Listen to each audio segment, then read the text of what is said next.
buenos días con todos. En nombre de la Universidad UTE y de nuestro rector Ricardo Hidalgo Tolengui, les damos la más cordial bienvenida a la conferencia Elaboración del Puchero Quiteño, organizado por la Facultad de Ciencias Gastronómicas y Turismo. Esta actividad se la realiza en el marco del evento de activación de las bibliotecas universitarias en conmemoración al bicentenario de la Batalla de Pichincha. Para comentarnos más sobre la iniciativa Libros desde Iguala Libertad, damos la bienvenida a Karina Wamba, directora de la Biblioteca de la Universidad UTE. Estimada Karina, bienvenida. Buenos días con todos. Muchas gracias, Anita. El libro es sinónimo de libertad, de búsqueda de nuevos caminos, una búsqueda inalcanzable de libertad de pensamiento, libertad de expresión y libertad de acción. Las responsables de ofrecer esta libertad en el acceso a la información sin restricciones, sin duda alguna, son las bibliotecas. El derecho de saber es un requisito para la libertad de pensamiento. La libertad intelectual es una responsabilidad esencial de quienes formamos parte de los profesionales que prestamos servicio en las bibliotecas. Las bibliotecas tienen la responsabilidad de garantizar y de facilitar el acceso a las expresiones de conocimiento y a las actividades intelectuales. Con este fin, se impulsa estos masterclass para activar las bibliotecas universitarias, a las cuales hemos denominado Libros Igual Libertad. Damos las gracias a todos los estamentos de la institución que han formado parte de este evento. Gracias por colaborar y por apoyar a esta campaña. Gracias a todos quienes se han dado cuenta que en la actualidad los libros son el sinónimo de libertad. Bienvenidos. Muchas gracias. Bueno, y ahora para presentar esta conferencia me es grato darle la palabra al decano de la Facultad de Ciencias Gastronómicas y Turismo, Juan Pablo Lin. Estimado Juan Pablo, bienvenido. Buenos días, Ana, buenos días, Karina, a todos los chicos, los oyentes, buenos días a todos, igual los profes. Es un gusto para mí poder colaborar en este evento y justamente con las palabras que dijo Karina, la importancia de regresar a las bibliotecas, de leer los libros, donde hay muchísima información, muchísima historia y muchísimo que aprender, ¿no? La receta de la clase de hoy, de la masterclass que van a dar los chefs Edgar Reyes y Daniel Fierro, es una receta antigua que tiene, digamos, un origen europeo a pesar de las acciones. Sin embargo, es una receta interesantísima de conocer. Es parte de nuestra cultura ya, nace en la época de la República como tal, sin embargo sus orígenes son antiguos, son mucho más antiguos de lo que normalmente pensamos. Pero esto pues ya les dejo más bien a los chefs Edgar Reyes y Daniel Fierro, pues y agradecerles a todos por su presencia y bienvenidos a esta masterclass. Muchas gracias, agradecemos las palabras de nuestro decano y antes de darle la palabra a los chefs, quiero recordarles que pueden realizar sus preguntas o comentarios a través del chat de Zoom que se encuentra habilitado y que al finalizar podrán acceder a un link para su certificado de asistencia. Sin más, estimados Edgar y Daniel, bienvenidos, somos todo oídos. Muchas gracias, Ana Patricia, Juan Pablo, a todos los invitados, muchísimas gracias. Para el chef Daniel Fierro y mi persona, pues es un grato placer poder hacer este conversatorio con todos ustedes, con la finalidad de hablar de uno de los platillos más emblemáticos de la época republicana del Ecuador, y que sin embargo en el tiempo, en el transcurso del tiempo se ha ido perdiendo, ha ido desapareciendo y hoy probablemente es uno de los grandes ausentes en nuestra cocina y hoy pues como conmemoración del bicentenario de libertad de todos los ecuatorianos, queríamos poner en contexto este platillo, dado que pues ha sido un actor muy importante en la época de independencia. Ya vamos a hablar un poco más adelante de ello. Nuestra idea en principio era poder compartir, es decir, cocinar para todos ustedes, mostrar todo el proceso que hacemos generalmente en la universidad, pero pues por las condiciones que se han dado en este momento un poco convulsionado que se encuentra el país, tuvimos que hacerlo nada más así como un conversatorio, pero vamos a procurar en la medida de lo posible que este conversatorio sea bien interactivo y que se pueda entender todo el contexto de lo que queremos hablar. Empezando por el hecho de que siempre he dicho, todo plato, todo platillo tiene una historia que contar, ¿no es cierto? Y esta no es la excepción. Así que para hablarnos un poco del preámbulo histórico, de los orígenes de este platillo, si bien es cierto, es un plato, hoy en día un platillo ecuatoriano, pero que tiene orígenes que han dado a su vez origen a otros platillos en toda América y en el mundo. Entonces, de eso nos va a hablar el chef Daniel Fierro y luego vamos a continuar con este conversatorio. Cabe recalcar que cualquier pregunta que ustedes quieran hacer, escriban en el chat y Ana Patricia nos estará haciendo llegar sus preguntas. Bienvenidos. ¿Qué tal? Buenos días.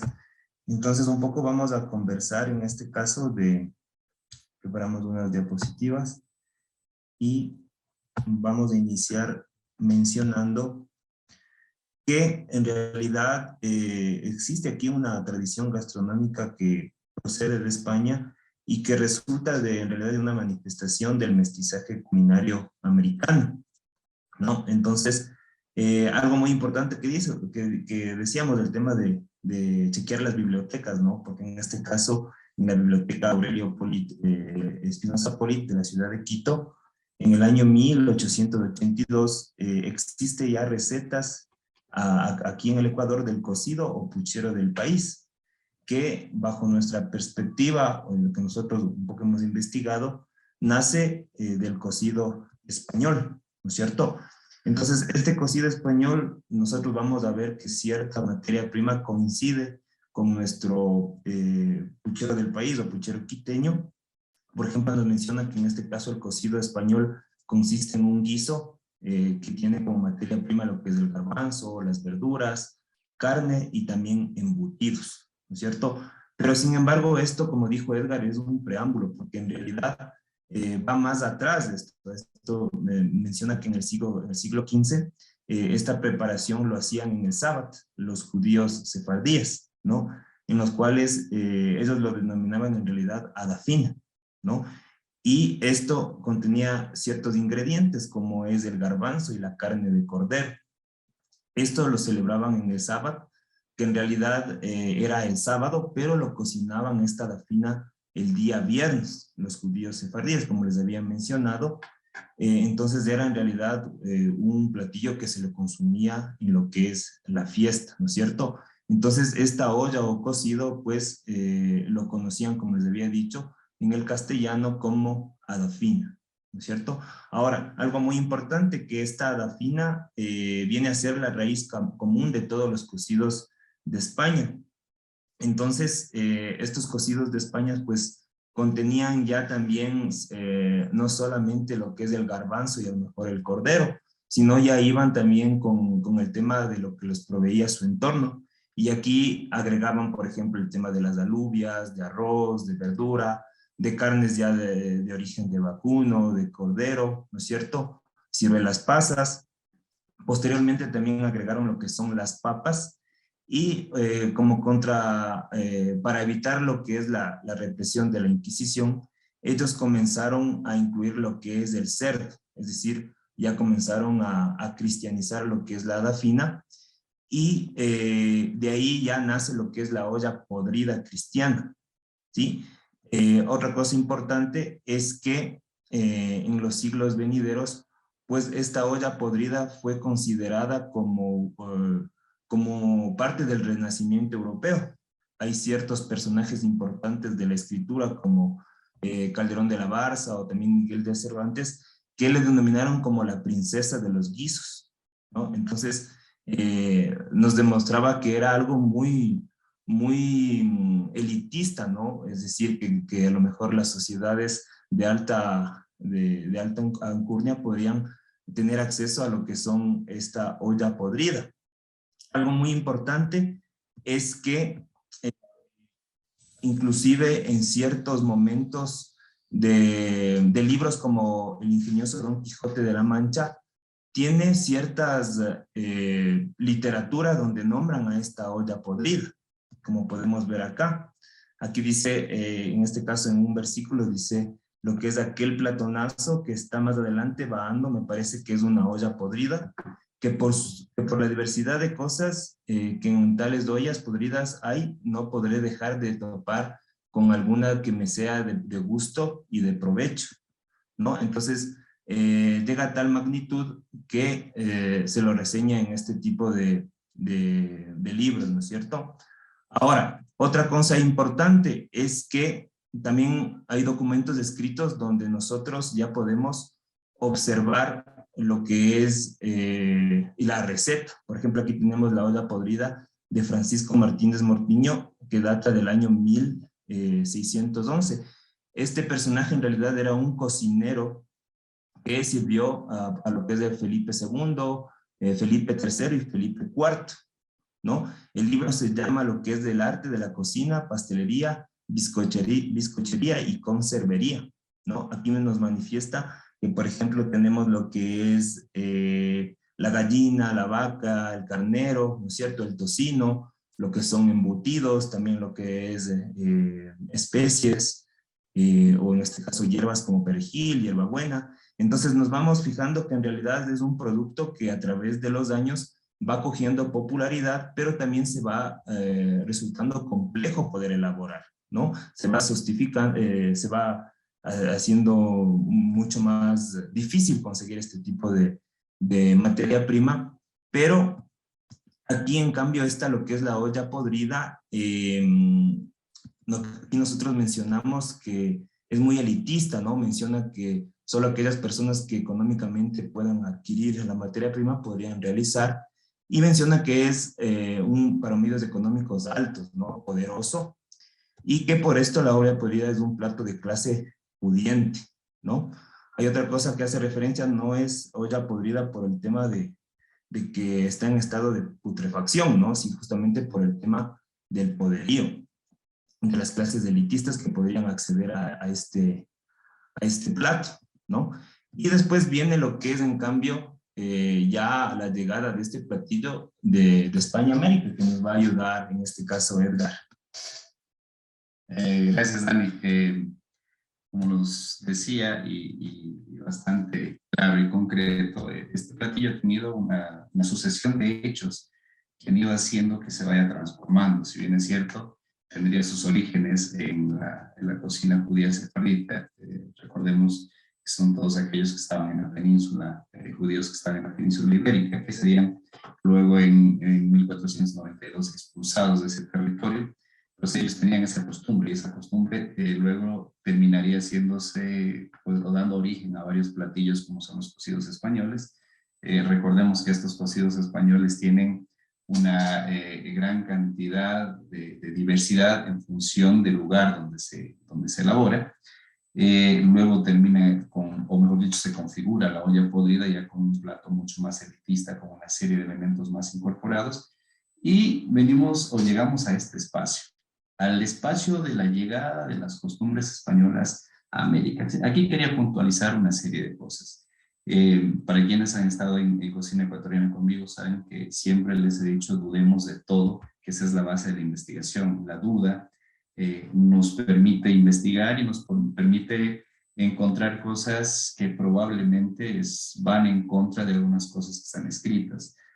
Por ejemplo, yo mismo estoy muy en contra de romantizar la literatura, o de quitarle seriedad a la escritura en función del apego patriótico a un determinado país.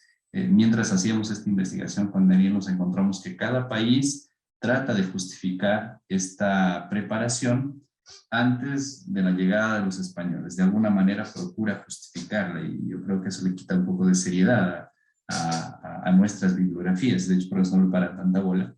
Y yo creo que es importante reconocer el hecho de que en este proceso de mestizaje que sucede a partir del siglo XV, de los españoles llegando a América, en este proceso comienza un proceso de mestizaje que, más allá de las consecuencias políticas que esto haya tenido, nos ha dejado un legado importantísimo en nuestra gastronomía. Recordemos que la gastronomía es cultura viva, y la cultura viva está en un proceso de cambio constante, en un proceso de evolución constante. Entonces, llega estos antecedentes desde Europa, desde el viejo continente hasta América, en el siglo XV, y en este contexto de toda América, es decir, desde México hasta Argentina, comienza a reproducirse los pucheros. El puchero no es un platillo únicamente ecuatoriano, hay que recalcar. El puchero se hace desde México hasta Argentina, pero lo que sí es dable recalcar es que cada uno de los pucheros en cada país tiene características distintivas, es decir, se van incorporando elementos que son propios de la región y obviamente, y probablemente lo más importante, son productos que son afines al gusto de la gente que está dentro de este territorio. Y así es como llega el puchero o mejor dicho, esta preparación a América, y aquí se configuran los famosos pucheros desde México hasta Argentina, vuelvo a recalcar.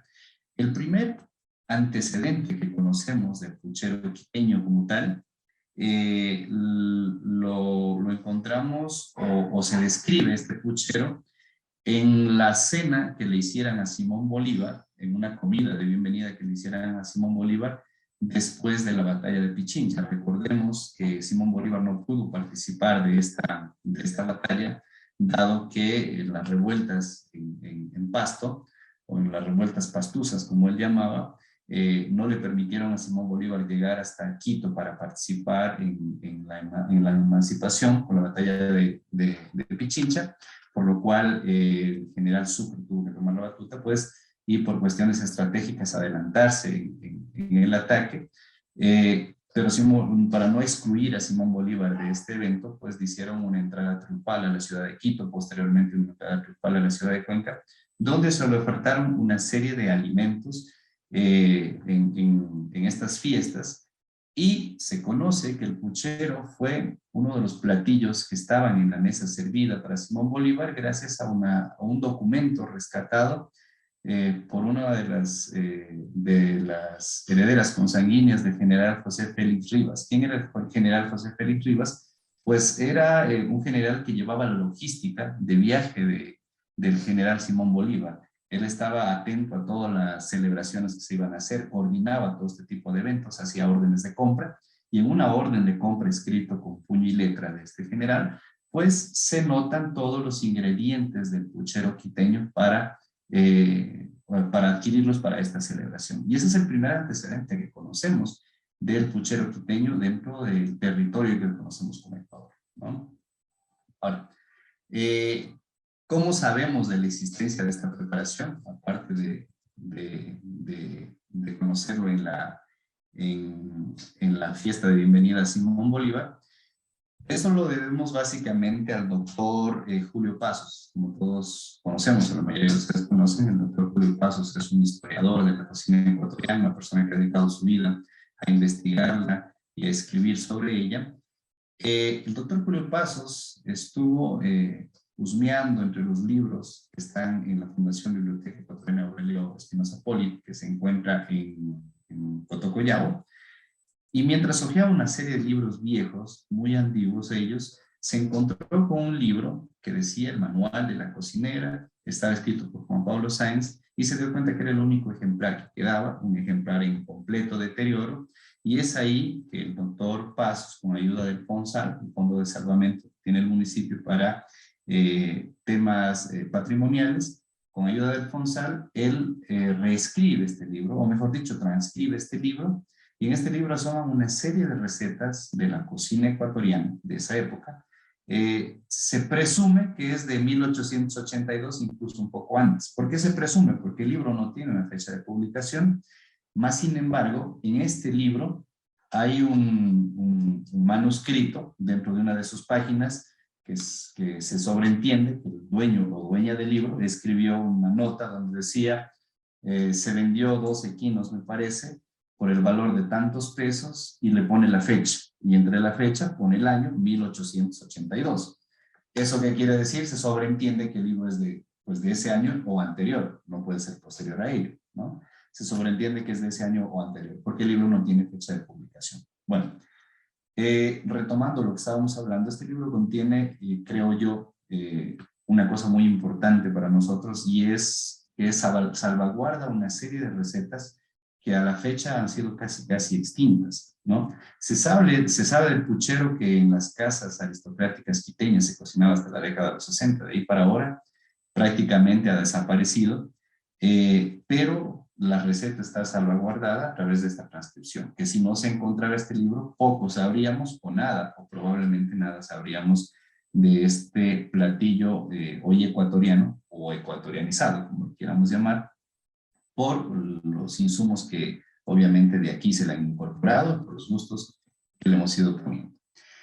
Ahora, ¿por qué nos atrevimos a decir que este platillo tendría sus orígenes o tendría su antecesor en los cocidos españoles o incluso en la olla podrida? Porque tanto los ingredientes que describe Francisco Martínez Montiño, que era el cocinero de la Casa Real Española en el siglo XVI y XVII, este cocinero describe los ingredientes de la olla podrida y describe la forma de preparación. Juan Pablo Sáenz, que está en la imagen superior e izquierda, Juan Pablo Sáenz hace una descripción del puchero quiteño y su forma de preparación.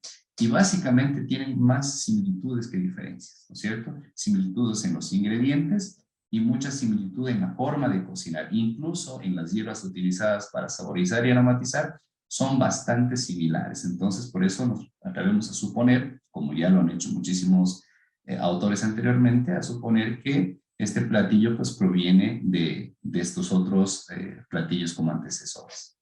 Digamos. Ahora, lo que en este momento nosotros íbamos a hacer pues era cocinar para ustedes, pero bueno, dado las condiciones, como les había mencionado en principio, les vamos a explicar un poco de los ingredientes que tiene el puchero quiteño. Es decir, vamos a encontrarnos una serie de diferencias, algunas diferencias con el puchero mexicano, por ejemplo, con el puchero peruano, con el puchero argentino, pues, y las diferencias principalmente están en las frutas, ¿no? El puchero quiteño tiene un sabor lampreado, es decir, un sabor dulzón, propio del dulce incorporado a través de las frutas, además que el dulce o la panela también ya es parte de los ingredientes, ¿no? Los ingredientes que lleva el puchero en géneros cárnicos, hablamos de lomo de vaca, o carne de vaca, carne de carnero, ¿no es cierto?, o pierna, cecina, la cecina básicamente es carne ahumada de cerdo, carne de gallina, en este caso pechuga, tocino o papada de cerdo ahumado, que era lo que antes se denominaba tocino en los territorios, lomo de ternera, chorizo español, eso como géneros cárnicos, ¿no es cierto? Además de estos ingredientes, también como raíces se utilizaban yucas, zanahoria blanca, camote mediano, ¿sí? Como frutas se utilizaban membrillo, ciruelas pasas, peras de uvilla. Las peras de uvilla son unas peras pequeñitas, son muy, muy populares en Ambato especialmente. Los duraznos de Ambato, plátano maduro.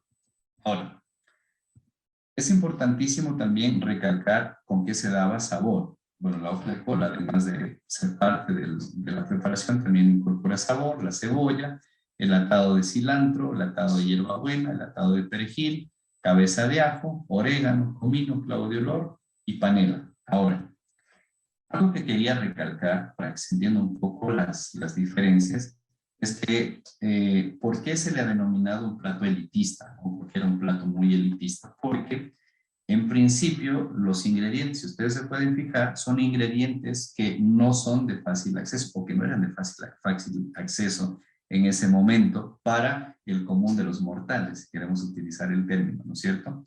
¿Por qué no tiene papa, por ejemplo? No tiene papa generalmente porque la papa era un producto muy popular y incorporar un producto muy popular dentro de esta preparación la volvería cotidiana o la volverían de dominio público y eso era la idea, evitar que este plato sea un plato que coma cualquiera, ¿no es cierto? Porque era un plato muy elitizado, si bien es cierto, hoy se ve mal, o se escucha mal eso, pero en ese entonces, cuando se hacían estas preparaciones, era de lo más común o de lo más normal elitizar la comida y un montón de cuestiones sociales más, ¿no?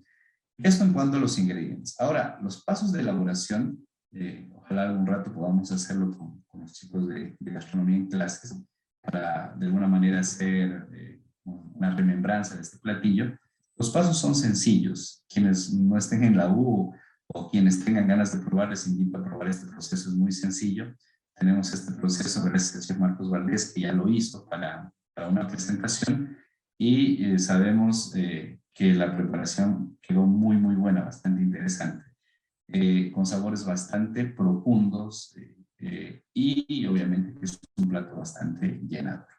Lo primero que hacemos es que en una cazuela con agua hirviendo se incorporan todos los géneros cárnicos, ¿de acuerdo? Todos los géneros cárnicos que antes habíamos detallado. Junto a esto también una rama de perejil, los dientes de ajo molidos, y se procede a cocinar entre 45 y 50 minutos. Podría ser mucho más, todo va a depender pues, de la terneza del género cárnico utilizado.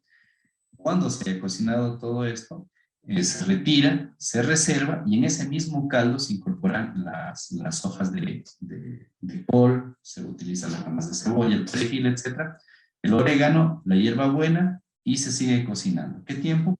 Aproximadamente unos 8 o 10 minutos hasta que la col se ablande bien y absorbe el líquido suficiente. Se reserva nuevamente esto y al mismo caldo se procede a incorporar, en este caso, las raíces, ¿no es cierto? Ya sea la yuca, camote, se procede también la zanahoria blanca.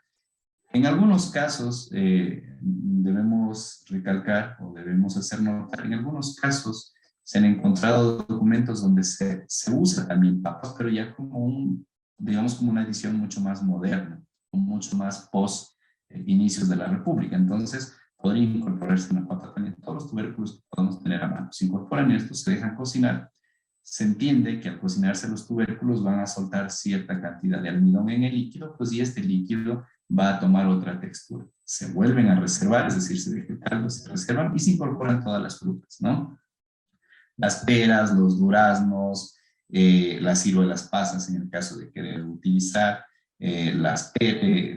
pues todas las frutas que queramos incorporar, incluso manzana, ¿no?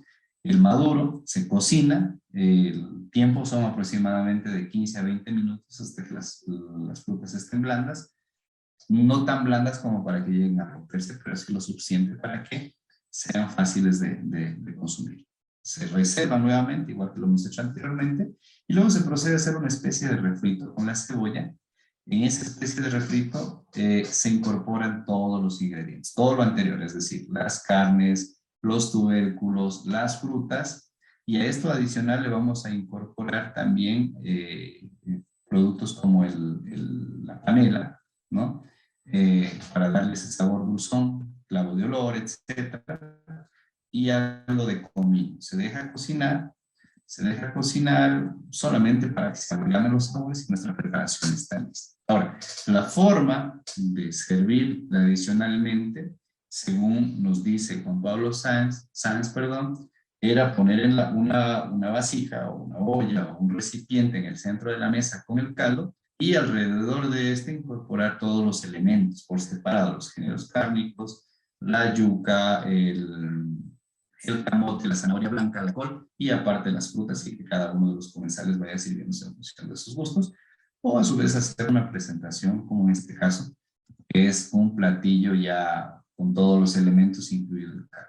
Es un platillo, como ustedes pueden fijarse, bastante potente, con características organolépticas muy agradables, bastante agradables, y que sobre todo, pues yo desde mi punto de vista creo que reúne un poco toda esa amalgama de colores, sabores, aromas, texturas que nos ofrece nuestro entorno, ¿no es cierto?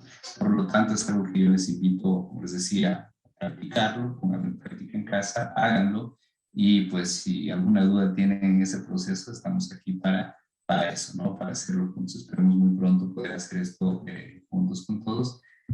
Y pues nada, eso, Dani, no sé si tienes algo más que acotar, y de aquí procederíamos ya a que si tienen alguna duda nos puedan consultar, y con gusto, pues en la medida de lo posible podremos ir despejando esas dudas. Bueno, muchísimas gracias, muy, muy interesante y se ve delicioso, así que esperamos que cuando retornemos puedan hacer la degustación de este plato. Tenemos una pregunta, bueno, y les invitamos igual a todos nuestros participantes, en el caso de que tengan alguna inquietud, que lo puedan hacer en el chat. Nos preguntan, ¿cómo se realiza el servicio del puchero actual si en la receta de Juan Pablo Sáenz menciona que se sirve por separadas las carnes de animales, por separados los chacinados y por separado el caldo? Exactamente. Justamente es lo que les explicaba hace un momento, ¿no?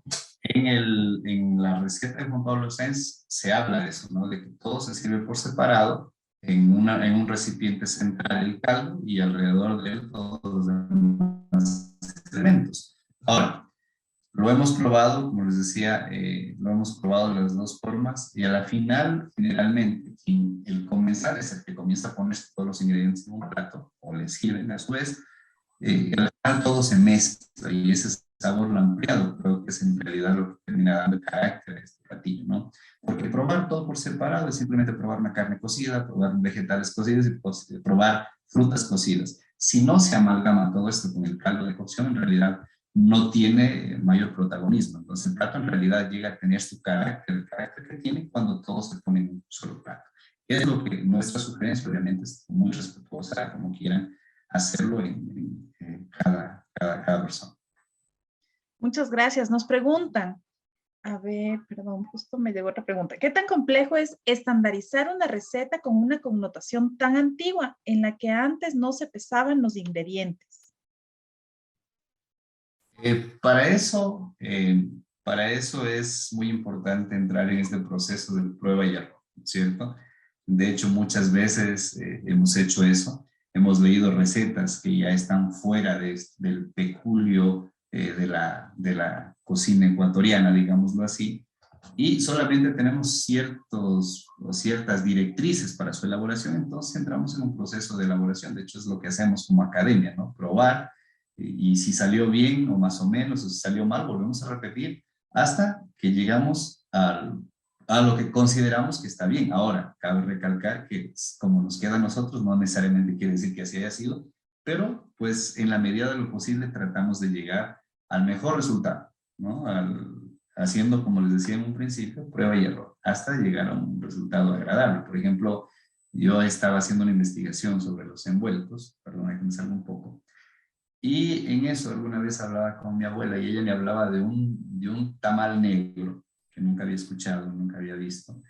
Pero cuando me habló de eso, yo estaba muy joven y no estaba dedicado a la cocina y ni siquiera sabía que me gustaba cocinar. Entonces ella solamente me conversó y me hablaba de que con la mapahuira del chancho y los chicharrones, yo más o menos le paraba bola. Pero ya después me puse una vez ahí con ese recuerdo, porque ella ya no estaba ni para volverle a preguntar. Yo con ese recuerdo comencé a probar, a hacer varias pruebas, hasta que llegó un producto que me encantó mucho. Ahora, que si era igual del que ella me estaba hablando, no sé, ¿no? Pero a mí me agradó bastante. Ajá. Perfecto. Nos preguntan, ¿de dónde es propiamente el puchero?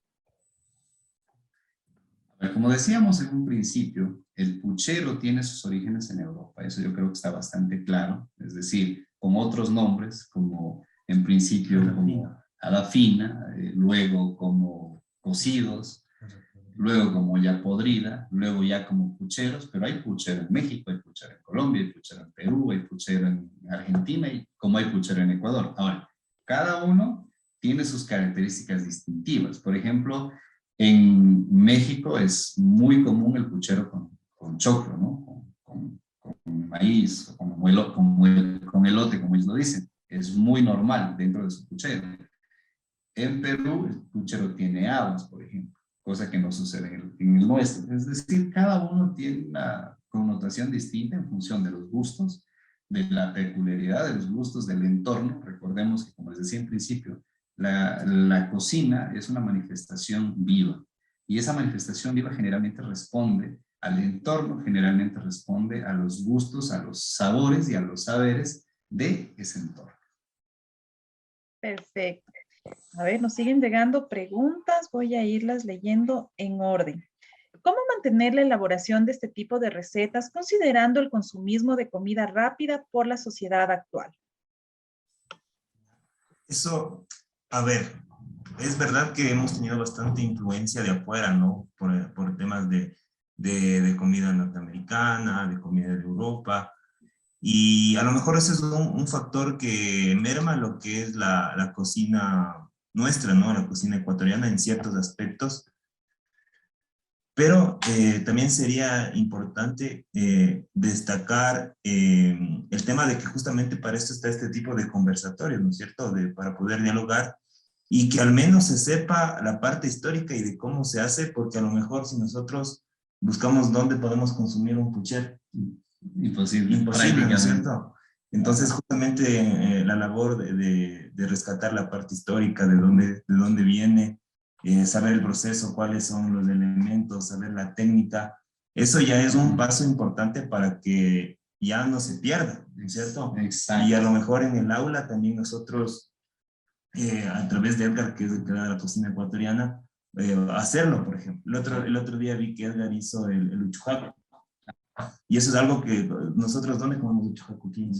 Imposible, ¿no es cierto? Sí, es de Cayambe. En Cayambe. Entonces, Exacto. eso me parece importante. Exacto, sí, de hecho, para acotar a ello, justamente habíamos estado conversando con Dani y decíamos, ¿por qué desaparece este tipo de platillos? Y obviamente nos ponemos a leer en la lista de ingredientes y es como una lista de compras para la semana, ¿no?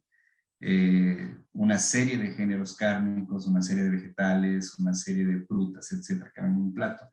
Entonces, sí, en ese entonces, en la época de la naciente república, incluso en la época de la colonia, pues era muy normal que una casa que era muy pudiente quiera sorprender a sus visitantes o a sus invitados con un platillo que obviamente que rompe los esquemas y que demuestra mi estatus social, que demuestra mi posición económica, ¿no es cierto?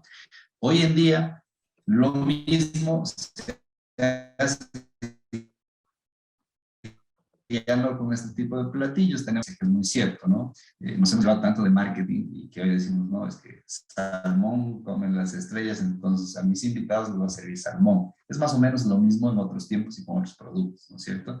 Productos elitistas que de alguna manera han ido desplazando procesos como este, ¿no?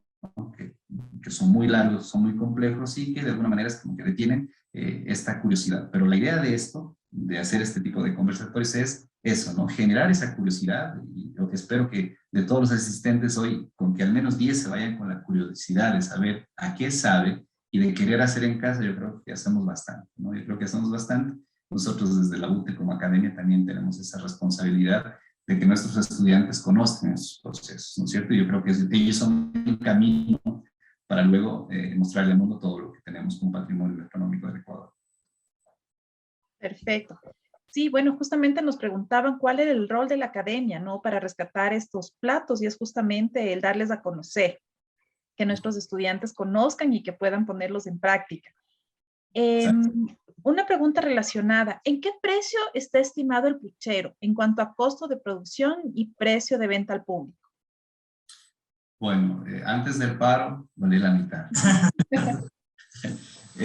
No, el tema, a ver, nosotros hemos, como les decía, el tema del puchero, al llevar una gran cantidad de insumos, una gran cantidad de ingredientes, el costo es elevado, pero no tan elevado como se creería en realidad, ¿no? Si hacemos una proporción de proteína, la proteína en un promedio, sumando todas las proteínas y dividiendo en un promedio, entra en proteínas $2.50 por persona a $3 por persona, que era justamente lo que habíamos conversado con Dani, ¿no? ¿Cómo costeamos este plato y cuánto nos va a costar? Entonces hicimos un ejercicio que es bastante simple, sumar todos los insumos, ¿no es cierto?, usados. Bueno, sumando frutas, sumando proteínas, sumando todo, nos llegaba a un costo aproximadamente de $5, solamente el costo, ¿no?, del plato. Ahora, obviamente, ya sumándole a esos otros factores, en el caso de ser comercializado, pues ya nos lleva a un precio diferente. Pero en realidad no es tan costoso como uno imagina, ¿no? Porque al final todas las proteínas van sumando, pero no son porciones tan exageradas como para que sean consideradas con el valor de una porción de cada una de las proteínas, ¿no? Entonces eso. Muchas gracias. Nos preguntan también, tengo dos preguntas relacionadas que la voy a hacer en una. ¿Esta receta se prepara en alguna época del año? Pienso que por su abundancia de ingredientes es para épocas frías, algo parecido a lo que es el cocido madrileño. Y nos preguntan también que en Loja, en Semana Santa, hay una preparación denominada olla podrida. ¿Qué similitudes hay con el puchero? Ya, bueno. De hecho, la olla podrida también es un plato que se replica en toda América, hay en México, hay en Ecuador, hay en Perú, tal vez con un poco menos de redundancia que en este caso que el puchero, pero sí, básicamente tiene características similares. Ahora, la fecha que sugiere el doctor Pasos es carnaval, ¿no es cierto? Por estar muy pegado a la época de cosecha de las frutas. Recordemos que una de las características del puchero quiteño es el uso de las frutas. Y recordemos que en las épocas de la colonia no es que se producían las frutas como ahora para comerciar todo el tiempo, sino que las frutas eran de temporada, es decir, respondían a una temporada y generalmente la temporada de frutas empiezan en febrero. Entonces, una de las sugerencias que hace el doctor Pasos es esa, ¿no? Que probablemente este platillo se servía especialmente en las épocas de carnaval. Ahora, el tema de estar ligado al invierno, pues aquí en Quito especialmente el frío es constante en invierno o en verano, entonces el uso, sí, obviamente en Europa es diferente, en Europa sí es muy marcado la diferencia de climas, ¿no es cierto?, por estación, y sí, obviamente hay platillos que son muy de verano, ¿no es cierto?, como, se me fue el nombre de tomate, ¿cómo se llama? Se me fue una sopa fría española que ahora mismo, Oscar, si nos estás viendo, aclaro, se me fue el nombre. Pero ¿El bueno. salmorejo? El gazpacho. El gazpacho, etcétera, que son platos fríos de verano. Y estos platos como los cocidos, por ejemplo, que son muy, muy típicos del invierno, ¿no? Perfecto. Muchísimas gracias a todos por acompañarnos. Ya está el link para que puedan acceder a su certificado de asistencia. Y antes de concluir, nos piden poner nuevamente los ingredientes. No sé si es que es posible que proyectemos nuevamente los ingredientes de esta receta.